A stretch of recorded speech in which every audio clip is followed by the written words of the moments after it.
হযরত বাইজিদ বুস্তামি ছোট্ট বাচ্চা ছেলে, গভীর রাত্রে মা অসুস্থ, পানির পিপাসায় জেগে উঠেছেন।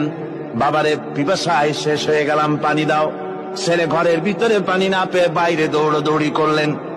অনেক দূর থেকে পানি নিয়ে এসে দেখেন মা ঘুমায় গেছেন।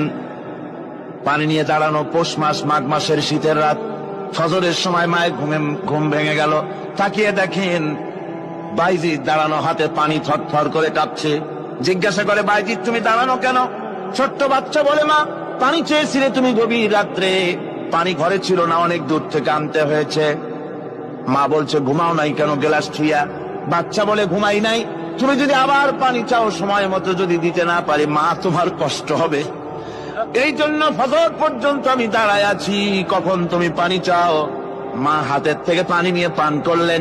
বাইজিদকে বিছানার উপরে আরাম করে কম্বল দিয়ে ঘুম পড়াইয়া